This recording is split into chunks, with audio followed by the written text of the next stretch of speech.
Qu'est-ce qu'il dit comme commandement dans Jean 13, 34, 35? Aimez-vous les uns les autres. Continuez, allez-y, vous êtes partis. Allez-y. Comme je vous aimais, ensuite. Allez, prenez vos Bibles, alors, s'il vous plaît. 35. Allez, verset 35, je vous écoute. Seront, oui. 35, s'il vous plaît. Le verset 35. Quelqu'un peut lire le verset 35. S'il vous plaît. Ah ben voilà, il est affiché, tu vois. Bon, merci Joshua. Si vous avez de l'amour les uns les autres, tous sauront que vous êtes mes disciples. Et nous, dans nos milieux, il faut des miracles. Oui, mais les miracles, c'est pas ça qui va être le socle des liens fraternels. Ce qui va faire le lien, c'est l'amour. Et comment tu peux aimer? Roland, aide-moi. Tu étais là hier. Comment... Non, Roland, c'est très bien. Comment tu peux aimer Roland? Non, c'est facile. Aidez-le, les amis. Jean-Baptiste, Clémentine, aidez-le. À manifester le fruit. Le fruit. Et comment on manifeste le fruit de l'Esprit Saint? On est dans Galates chapitre 5, versets 22, 23 et 24. Qui peut mettre? Galates chapitre 5, versets 22, 23, 24. Non. Voilà. Ceux qui sont en Jésus-Christ ont crucifié la chair et ses passions. Ont crucifié. Alléluia. Ah. Et Dieu a mis en nous un esprit de résurrection parce que nous sommes appelés à la crucifixion. C'est pas terminé la crucifixion, les amis. Hein? Mais pas par nous-mêmes. Tu l'as mis là, regardez. C'est la Bible qui soutient toute chose, c'est pas moi. Hein? Mais ceux qui appartiennent à Jésus-Christ ont crucifié la chair, on parle de la chair, et ses passions. La crucifixion va laisser la place à l'esprit de résurrection. Mais avant tout, nous sommes appelés à mourir pour pouvoir apprendre à aimer. Et vous voyez, cela va manifester la marche dans l'Esprit Saint, le fruit. Tu peux remettre un peu plus haut le verset 22, s'il te plaît. Là, on parle de la marche par l'Esprit. Hein. Quant au fruit de l'Esprit, il explique ce qu'est le fruit de l'Esprit. On parle de l'amour qui est la base de ce fruit. On ne dit pas les fruits, on dit le fruit. C'est la base, c'est l'amour qui vient d'en haut, pas notre amour humain. Notre amour humain, il est conditionnel. Oh, tu m'as aimé, tu m'as fait 2-3 réflexions. Ah, hop, je t'aime plus. Ah, je ferme mon cœur. Ça, c'est les sentiments. Ça, c'est pas l'amour humain. C'est pas l'amour divin. Ça, c'est l'amour humain. Il est limité, notre amour humain. Jésus dit à ses disciples, vous ne pouvez rien faire sans moi. Ensuite, ses disciples vont tous le renier. Ils le renient tous. Et qu'est-ce que Jésus fera, Roland, qui était là hier? Non, c'est important. Aidez-le, Jean-Baptiste. Qu'est-ce que Jésus va faire comme témoignage puissant? Il les, en parlant des disciples, il les aima où? Qu'est-ce que dit la Bible? Vous devez savoir, ça c'est important, jusqu'au bout, jusqu'à la fin de son mandat, dans son humanité, il aima les disciples. Quoi? Qu'est-ce qu'il y a? Tous l'ont renié, tous l'ont abandonné. Ils n'ont même pas été capables de prier 1 heure avec lui. Vous êtes là? C'est pour ça que parfois tu passes par des épreuves, tu n'as rien demandé. Et dans ces épreuves, tu te sens parfois seul, même si tu es entouré. Vous avez déjà vécu un deuil? Bon, je ne vous souhaite pas de vivre un deuil. Hein. Quand vous vivez un deuil, vous êtes entouré généralement de votre famille, de vos proches, mais vous êtes tout seul face au deuil. Tout le monde certains peuvent vous caresser, vous dire je suis avec toi, on prie pour toi, mais tu es seul face au deuil. Tu es seul face à toi-même. Et quand on vit un deuil, on sait ce que c'est. Plus la personne est proche, plus c'est difficile. On se retrouve seul. Quand on vit une épreuve, également d'autres épreuves, parfois on se retrouve seul. Des fois on est incompris par nos concitoyens, ou nos frères, ou nos sœurs, ou même des fois par le pasteur, on n'est pas compris. Ça arrive. Et Dieu permet cela pour qu'on vienne, dans Galates chapitre 5, verset 24, qu'on puisse mourir à nous-mêmes et qu'on ne rentre pas dans une vision de murmure ou de rébellion ou d'autre chose. Parce que parfois on a la colère qui monte, la compréhension qui monte, et ça c'est humain. On va déposer tout cela, on va crucifier toutes ces choses pour laisser la place à l'Esprit Saint qui va travailler nos cœurs, qui va travailler notre vie, qui va nous permettre d'exprimer les dons spirituels avec l'amour. Jésus dit qu'on reconnaîtra les prophètes, les faux prophètes à leurs fruits, pas à leurs dons spirituels. Je ne sais pas si dans nos milieux, un faux prophète pourrait proclamer Jésus-Christ, faire 10 résurrections dans la soirée. Je ne sais pas comment serait le peuple de Dieu. Mais j'ai peur de la réponse. J'ai peur de l'attitude de l'Église. Il faut prendre le temps de regarder le fruit de l'Esprit Saint. Matthieu chapitre 7, n'avez-vous pas dit Seigneur, Seigneur? N'avez-vous pas prophétisé en mon nom, n'avez pas guéri les malades en mon nom, n'avez pas chassé des démons, n'avez pas fait des miracles en mon nom? Je ne vous connais pas, serviteur de l'iniquité. Le mot iniquité, anomia en grec, qui vient de nomos, la loi, donc les Écritures, et le a qui est privatif, qui annule. Vous qui m'avez servi comme vous le voulez, qui n'avez pas été soumis ni à moi, ni à l'Église, ni aux frères et aux sœurs. Oui, parce que nous sommes un corps, Dieu nous donne des frères et des sœurs, et nous sommes appelés à écouter Dieu dans le cœur et dans la vie des frères et sœurs. Et ça commence par l'Église locale. Ce que je dis là, c'est important parce que si on n'aime pas notre frère, la Bible dit que dans 1 Jean, si on n'aime pas nos frères comme notre voix, on haït notre frère qui est là, qu'on voit, c'est qu'on n'aime pas Dieu qu'on ne voit pas. Ça veut dire quoi? Ça veut dire que ça passe par un apprentissage de l'amour. Et c'est important qu'il y ait de l'opposition, qu'il y ait des difficultés dans notre vie chrétienne pour que l'on vienne qu'on vienne ensemble être crucifié ou qu'on vienne sur l'autel. Tu te rappelles hier, Roland, je t'embête parce que je t'aime beaucoup. Tu te rappelles hier, on a rebondi sur Romains chapitre 12, verset 1 et verset 2. Beaucoup de chrétiens pensent que l'Ancien Testament est beaucoup plus dur que le Nouveau Testament. J'ai entendu ça maintes fois. Est-ce que vous pensez cela? Vous pouvez lire avec moi Romains chapitre 12, verset 1 et verset 2. Quand vous prenez avec moi Romains chapitre 12, verset 1 et verset 2, je vous encourage mes frères, au nom de la magnanimité, c'est pas ta version, tu m'as mis quoi comme version? Nouvelle seconde, bon, c'est pas mon style, mais c'est pas grave. De Dieu, à offrir vos corps, moi j'aime bien la version Colombe, à offrir vos corps comme un sacrifice vivant, saint, pour moi c'est agréé de Dieu, voilà ce qui sera pour vous le culte conforme de la parole. Un culte, rendre un culte à Dieu, nous sommes dans ce lieu, mais notre vie est un culte à Dieu.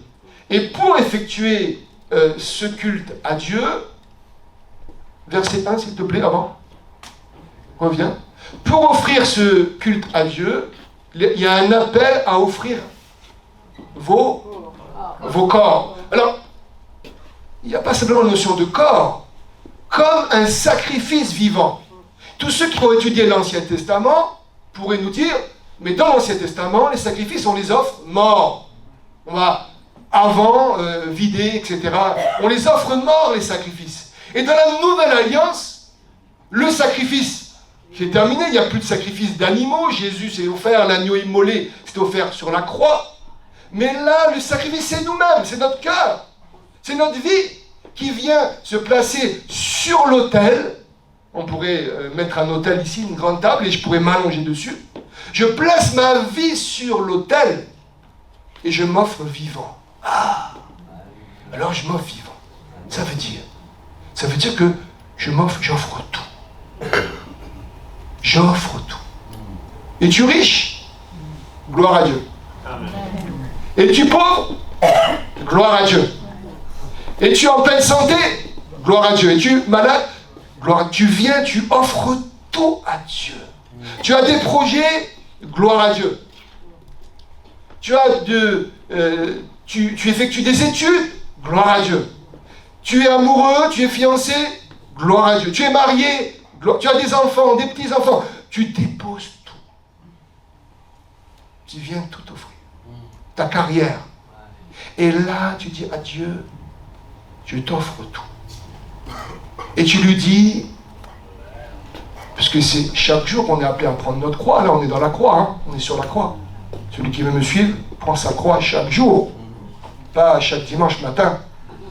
Chaque jour, tu lui dis, Seigneur, pas ma volonté, mais ta volonté. Je ne veux rien garder. Je veux tout te donner. Je veux tout offrir. Parce que ton joug, Matthieu chapitre... Ton joug est... On est où là? Quel verset, quel chapitre de Matthieu? Allez. Quel chapitre de Matthieu? Merci, Clémentine. Chapitre 11, verset 28. Car ton joug est doux et léger. Et ensuite, quand on prend le joug de Jésus, avant, on dépose notre joug, ce qui est lourd en nous. On dépose tout à Jésus. Tout. Tout. Tout. Afin de pouvoir prendre son doux qui est joug léger. Et ensuite, regardez le mot après. Et ensuite... Ça part. Et la suite après. Vas-y. Tu trouveras du repos. Car mon joug est bon et ma charge. Vas-y, continue. Après. Remonte. Alors remonte au-dessus. Remonte. 27. Redescends. 28. Voilà. 29. 29. Voilà. Prenez mon joug et laissez-vous instruire. Le mot instruire, la version Semeur dit soyez à mon école. Et le mot instruire, ça vient de maté, disciple. C'est la même racine. C'est-à-dire que si ensemble on veut grandir dans le service pour Dieu, dans la vie chrétienne, être à l'école de Jésus, ne pas faire l'école buissonnière comme je l'ai fait au collège, plusieurs fois, je me sauvais, ou au lycée. Une fois, j'allais faire le beach volley sur la plage, quand il faisait beau, les mois d'avril. On prenait nos scooters, on allait à la plage. Il ne faut pas le dire aux enfants. C'est enregistré, juste. Voilà, donc on sort des cours de Dieu, on sort de l'école de Dieu, et là, on passe à côté de ce que Dieu veut nous donner. Et en réalité, Dieu nous appelle, il est vraiment, à travers Jésus-Christ, il est monté sur la croix, il a tout donné dans sa crucifixion. Il n'a rien gardé pour lui. Il s'est donné complètement pour vous. Et c'est ce chemin qu'on a appelé à suivre, qui est impossible par nos propres capacités. Nous devons faire un acte de foi, demander l'aide à Dieu pour vivre réellement un vrai christianisme, une vraie relation intime avec Dieu. Tous ici présents, nous ne pouvons rien faire par nous-mêmes. On a besoin de l'aide de l'Esprit. On est co-ouvrier avec Dieu. On n'est pas... Vous voyez, souvent, nous, on pense que soit on est super fort, on arrive à faire tout par nous-mêmes. Oh, gloire à Dieu, on dit gloire à Dieu, mais j'arrive. Ou bien, parfois, on est là. Oh, je peux rien faire, je suis nul. On est co-ouvrier avec Christ. Et en travaillant avec lui, main dans la main, on peut aller avec lui, il peut nous amener à cette capacité de mourir à nous-mêmes pour pouvoir marcher dans l'Esprit Saint et ensuite exprimer les dons spirituels. Et c'est ce que l'apôtre Paul va dire aux Corinthiens. Roland, tu te rappelles? Corinthiens, chapitre... Là, tu devais prendre des notes, tu es piégé là. Hein, tu sais, merci Roland. Je t'aime beaucoup Roland. J'ai beaucoup de respect pour toi. Donc l'apôtre Paul va enseigner l'église de Corinthe, plusieurs décennies après la mort de Jésus. Il va enseigner cette église-là manifeste des dons spirituels merveilleux. Mais le problème, c'est que cette église-là a des dons spirituels, il y a des dons de l'Esprit Saint, mais cette église-là ne marche pas dans l'Esprit Saint. Qu'est-ce qu'elle fait cette église? On trouve, quand vous lisez le texte, on trouve des rivalités, des compétitions dans l'église, des comparaisons, etc. Et puis, on voit au chapitre 11 qu'il y a même des personnes qui sont malades, voire décédées, parce qu'ils n'ont pas discerné le corps de Jésus. Je vous l'ai déjà dit, dimanche matin, on mange le corps de Jésus. De manière, en mémoire de lui, on le fait cela. On mange symboliquement, on mange son corps, mais vous mangez symboliquement également le corps de l'église locale. C'est pour cela que nous avons été dans nos milieux, on dit, si tu n'es pas en règle avec ton frère, ne prends pas les éléments. Où avez-vous eu écrit cela dans la Bible? C'est une fausse doctrine. Oui, c'est pas écrit dans la Bible. La Bible dit, va te régler les choses avec ton frère avant. Et ensuite, prends la scène. Mais fais-le maintenant, pas dans 10 ans. C'est pas écrit dans la Bible cela, de faire passer les éléments. Mets-toi en règle devant Dieu et ensuite prends les éléments. Et donc il y avait même parfois ces personnes qui étaient malades ou décédées dans l'église de Corinthe. Et Paul donc va expliquer les dons spirituels dans 1 Corinthiens chapitre 12. Hein, il y a 3 types de dons, mais j'ai pas le temps c'est pas le message de ce matin. Il va expliquer ces dons au chapitre 12. Et bizarrement, il va expliquer au chapitre 14 leur fonctionnement. Et au milieu, de quoi parle-t-il? Il parle de l'amour. Hein, si vous n'avez pas l'amour, vous êtes rien, etc. Et il développe. Et il parle de l'amour de Dieu. Pourquoi? Parce que l'apôtre Paul savait que l'église de Corinthe avait des dons de l'esprit, mais ne marchait pas dans l'Esprit Saint. Et cette église-là devait apprendre à marcher, à mûrir dans l'Esprit Saint. Parce que l'amour de Dieu, l'amour divin dans l'église et dans nos cœurs, c'est la loi du royaume. Il n'y a pas deux lois dans le royaume. C'est pas moi qui le dis, c'est l'apôtre Jacques. L'apôtre Jacques dira, dans son épître, il dit, qu'est-ce qu'il dit? Il dit, la loi, aime ton prochain comme toi-même. C'est la loi royale, la loi du royaume. Il ne dit pas une loi du royaume, il dit la loi du royaume. Il y a une seule loi. Et Jacques nous ramène où? Dans cela. C'est pour ça que je suis passionné par l'Église. Moi, je vous aime. Je vais vous aimer davantage encore. Encore plus. Mais je vous aime. Parce que le ministère, il démarre par là. Alors, il y a la famille avant, bien évidemment. Hein, ne voulez pas dire ce que je n'ai pas dit. Mais c'est par l'amour. Je suis un homme, je vous l'ai déjà dit, très indépendant. Voire un ancien rebelle, comme j'ai expliqué hier, mais il ne faut pas le dire, maintenant c'est enregistré. J'ai témoigné de certaines choses. J'étais dur avant.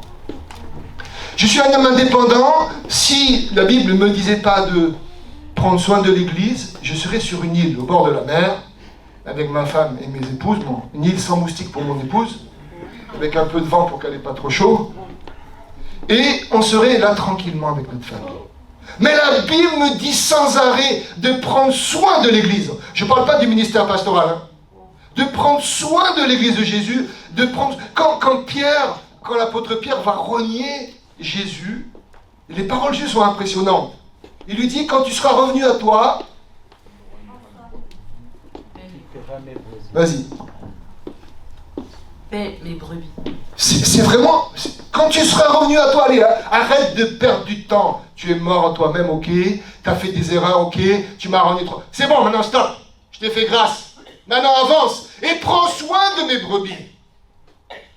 Pourquoi? Parce que le corps, nous sommes le corps de Jésus sur la terre. L'église locale et l'église universelle est le corps de Jésus sur la terre. C'est pour ça que l'adversaire essaye de nous faire confondre l'église universelle, l'église locale. Vous avez vu, moi j'ai pas besoin d'église. Moi j'ai internet, ou alors l'église elle loue pas, c'est Dieu, la louange n'est pas assez bonne, la prédication est trop longue, etc. Les frères et sœurs, ils n'aiment pas. On trouve des tas de prétextes. Si tu trouves, moi je peux trouver 1000 prétextes pour pas venir. Et j'ai même pas besoin d'église. Ce matin j'aurais pu trouver 100 prétextes pour ne pas être là. Mais le Seigneur m'appelle à être là, coûte que coûte. On ne parle pas du ministère pastoral. Parce que j'ai un rendez-vous avec l'église, c'est le jour où surtout je vais adorer Dieu avec mes frères et sœurs. J'aurais aimé aller plus loin dans la louange, etc. Mais je vais servir Dieu avec mes frères et sœurs. Et surtout, je vais prendre les éléments avec mes frères et sœurs. Chaque dimanche, je vais prendre la Sainte Seine avec mes frères et sœurs, dans le jour que Dieu a mis à part. Et dans ces éléments, j'aurai tout ce qui est besoin, tout ce que j'ai besoin pour la vie. Je vais adorer mon Dieu. Je vais regarder mon cœur. Je vais regarder mes frères et sœurs. Je vais surtout regarder à Jésus qui est mort sur la croix, qui est ressuscité, qui a envoyé le Saint-Esprit. On va être ensemble, on va communier autour de la table du Seigneur. Tout comme les apôtres l'ont fait. Et là, il y a une bénédiction, comme dit le psalmiste. C'est l'huile qui coule sur la barre d'arbre. Il y a une bénédiction quand les frères sont ensemble, et surtout, il y a une croissance et il y a une propulsion. Je crois que le Saint-Esprit nous propulse quand nous sommes ensemble. Quelque chose de glorieux, de merveilleux. Et donc, ces amis corinthiens devaient revenir au centre même de ce qu'était la parole de Dieu. Parce que n'oubliez pas que l'apôtre Paul était juif. Des juifs qui acceptaient le Messie. Et l'apôtre Paul connaissait très bien l'Ancien Testament. Il connaissait très bien le Deutéronome. Parce que quand on parle d'amour divin dans le Nouveau Testament, on parle d'amour divin, mais sur quel socle de l'Ancien Testament nous base-t-on? Dans Deutéronome chapitre 6, verset 4. C'est le Shema Israël. Écoute Israël, l'Éternel notre Dieu est un. C'est ce que tous les Juifs pieux répètent chaque matin et chaque soir. Tu aimeras ton Dieu de tout ton cœur, toute ton âme et toute ta force. Et Jésus reprendra cela comme le socle même de l'amour. C'est-à-dire que pour aimer mon prochain, pour même t'aimer toi-même, le socle de ce verset démarre dans Deutéronome chapitre 6, verset 4. Deutéronome chapitre 6, Genèse, Exode, Lévitique, Nombre, Deutéronome, le 5e livre de la Bible. Parce que je vois que c'est un peu long. Donc, c'est le socle même de l'amour du prochain. Vous suivez? Oui. Tu aimeras ton Dieu de tout ton cœur, toute ton âme et toute ta force. Et vous savez pourquoi on est dans la tyrannie des émotions? Parce que cette parole de Deutéronome n'est pas honorée, n'est pas mise en valeur. Et donc, on va mélanger l'amour humain et l'amour divin. C'est ce que disait Bonhoeffer, un théologien que les nazis ont tué à la Seconde Guerre mondiale, un luthérien, un ami luthérien, j'aime beaucoup. Et donc, il va disséquer. Si vous avez le temps de lire La Communauté, vous cherchez sur Internet le livre de La Communauté de Bonhoeffer, un livre merveilleux encore d'actualité. Il dissèque entre l'amour humain et l'amour divin. Et les deux sont mélangés. Et vous avez remarqué, des fois on a des relations avec Pierre, Paul ou Jacques, et puis il y a 2-3 bricoles qui viennent, 2-3 petits grains de sable, puis tout change. Mais ça on n'est pas dans l'amour divin. Dans l'amour divin, quelqu'un qui vous aime selon Dieu va jamais regarder, va jamais s'arrêter sur vos actions ou vos paroles. Il va regarder sur ce que l'Esprit Saint lui montre sur vous. Il va discerner au-delà. Quand vous avez des hommes et des femmes qui bloquent sur vos paroles ou les apparences, alors tant mieux, gloire à Dieu, vous avez compris qu'il y a besoin de maturité. Parce que Jésus nous appelle à nous connaître, et l'apôtre Paul le dira, se connaître en esprit. Ce n'est pas le sujet de ce matin. Mais quand il y a l'amour divin, on se connaît en esprit. C'est pour ça que Jésus connaissait l'apôtre Pierre en esprit. Jésus savait que Pierre allait revenir à lui, et il savait que Pierre avait un bon cœur malgré le fait que Pierre va le renier par 3 fois. Et il dit donc, Jésus est déjà après. Quand tu pètes les plombs, ok, tu vas péter les plombs 3 fois, tu vas passer à côté, tu vas pécher, tu vas louper la cible, rater la cible, mais quand tu seras revenu à toi, et c'est cela parfois qui, dans l'Église, on a besoin de discerner cela. Quel est le fond des choses? Et donc, l'Église de Corinthe devait revenir à l'amour, et au Deutéronome chapitre 6, verset 4, qui n'est pas là, mais c'est pas grave. Quelqu'un pourrait nous lire le Deutéronome chapitre 6, verset 4, s'il vous plaît. Comme ça, vous le prenez tous avec moi. Il est là. Ah, vous voyez? Alors, écoute Israël, l'Éternel notre Dieu est le seul éternel. Donc rappelez-vous, c'est ce que les Juifs répètent, pieux, traditionnels, répètent chaque matin et chaque soir. Ensuite, verset 5, il y a du vent, mais c'est pas grave, c'est le souffle. Verset 5, tu aimeras l'Éternel ton Dieu de tout ton cœur, de toute ton âme et de toute ta force. Continue. Que ces commandements que je te donne aujourd'hui, là on parle de l'amour divin les amis, hein. On parle du commandement de Jésus, aime ton prochain comme toi-même, que je te donne aujourd'hui reste gravé dans ton cœur, gravé. Continue. Tu les inculqueras à tes enfants. Là on parle de l'amour de Dieu, hein. Et tu en parleras chez toi, dans ta maison, quand tu marcheras sur la route, quand tu te coucheras et quand tu te lèveras. Encore? Qu'il soit attaché comme un signe sur ta main et comme une marque sur ton front. C'est ce que font les juifs pieux avec des symboliques et des versets qui sont là, dont celui-là et d'autres également. Reviens 2 versets en arrière, s'il te plaît. Le verset 6. Le verset 5, s'il te plaît. Voilà. Tu aimeras. Donc, vous voyez, notre amour horizontal, déjà pour nous-mêmes, pour nos frères et nos sœurs, écoutez bien, va dépendre de comment on pratique cette relation verticale avec Dieu. Comment nous pratiquons cette parole avec Dieu. Vous avez remarqué que nous sommes dans un siècle de m'as-tu vu, de ressenti. Et vous avez remarqué qu'il y a un appel, un commandement central d'Israël et de notre relation avec Dieu, c'est d'aimer Dieu de tout son cœur, ok, de toute sa force, ok, mais de toute son âme. Et c'est là, l'âme c'est le siège des émotions, nefesh. C'est en hébreu, c'est le siège des émotions. C'est le siège des ressentis. Et quand Dieu vient en nous, nous sommes faits en 3 parties, corps, âme et esprit, si vous êtes trichotomiste. Si vous êtes dichotomiste, bon, vous me laissez mon explication. L'Esprit de Dieu vient en nous, dans notre esprit, quand on accepte Christ, nous faire en sorte que nous naissions de nouveau. Notre esprit naît, il devient éclairé. Et c'est là où nous devenons le temple du Saint-Esprit. Et il y a notre âme à côté qui a besoin de vivre des moments de guérison, de restauration. Elle a une histoire, notre âme. C'est pour ça que l'adversaire aime nous rappeler notre passé. Il aime nous rappeler nos erreurs pour qu'on ouvre à nouveau des brèches. Et là, le Seigneur est là pour venir par l'Esprit Saint dans notre âme, avec la parole de Dieu, avec l'onction de Dieu, pour nous guérir, nous restaurer et faire en sorte que notre âme puisse être déposée à Christ quand il le faut, renouvelée, pour marcher ensuite dans l'amour, marcher dans l'Esprit Saint. Et c'est ce que David fera dans le psaume 103, verset 1. Il va parler à son âme. Il est pourchassé par le roi Saül, par toute l'élite de l'armée de l'Éternel, et il dit « Mon âme bénit l'Éternel ». Il va parler carrément à son âme. Et c'est ce que Jésus va faire quand il va parler à Pierre. Il va dire, Jésus est en train d'expliquer comment il va souffrir, comment il doit souffrir. Et Pierre lui dit, non, tu vas pas aller, tu vas pas. Jésus lui dit, arrière de moi, Satan. Attendez, est-ce que Pierre est satanique? Non, il est chrétien, Pierre, il suit Christ. Il n'est pas satanique. Mais ses pensées, les pensées de son âme, de ses ressentis, non, je ne veux pas être seul, je veux pas que tu fasses ça, je veux pas que tu souffres. Non. Arrière de moi, Satan, tes pensées ne sont pas celles de Dieu.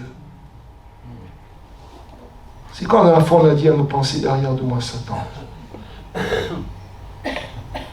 Et dans cette marche dans l'Esprit Saint, la marche dans l'amour, dans le fruit de l'Esprit, dans cet apprentissage, nous sommes appelés à parler à notre âme.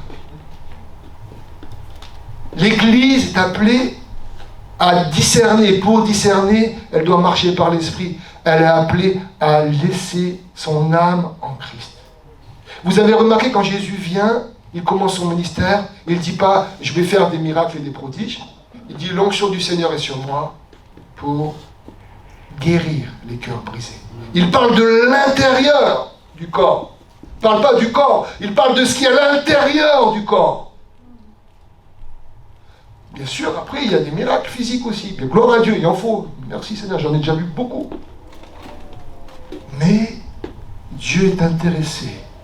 Et c'est pour ça que Jean-Baptiste, il dira, Jean-Baptiste parlera d'adoration. Il parle aussi à la Samaritaine, il faut que ceux qui l'adorent en esprit et en vérité. Le Seigneur veut changer nos vies. Si tu es assis sur la chaise et que tu me dis ce matin, j'ai tout compris, j'ai tout saisi, j'ai pas besoin de grandir, ma vie n'a pas besoin d'être changée, alors tu as oublié ce que tu as pu entendre. c'est que tu dois mourir à toi-même. Le Seigneur veut changer ta vie. Le Seigneur veut changer ma vie. Merci Seigneur pour tout ce que j'ai. Gloire à Dieu, je suis tellement béni. Merci Seigneur. Mais le Seigneur veut encore changer ma vie. Et c'est pour cela que nous sommes dans le royaume de Dieu. La loi royale nous amène, l'amour nous amène dans le royaume de Dieu. Et dans le royaume de Dieu, tu es dans le déjà et le pas encore. Et dans le royaume de Dieu, tu n'as jamais fini de grandir. Vous rappelez-vous quand Jésus parle de Jean-Baptiste, qu'est-ce qu'il dit? En parlant de ce prophète, qu'est-ce qu'il dit? C'est le... Vas-y. Il n'y a pas de... Il n'y a pas d'homme plus grand que Jean. Et ensuite? Et le plus petit dans le royaume des cieux. Voilà, c'est ça, plus petit dans le royaume.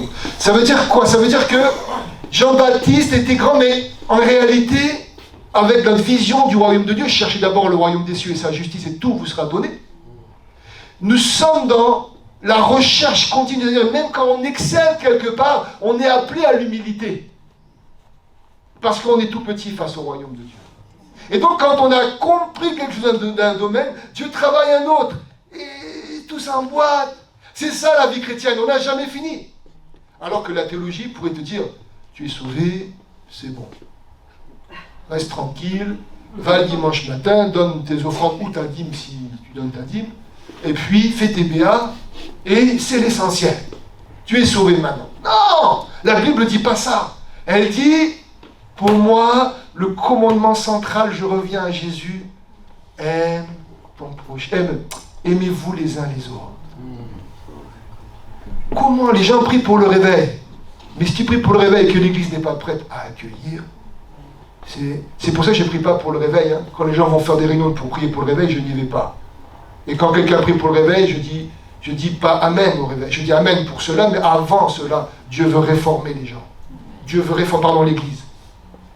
Il faut prier pour le réveil, mais si tu ne pries pas pour la réforme de l'Église, si Dieu remplit l'Église,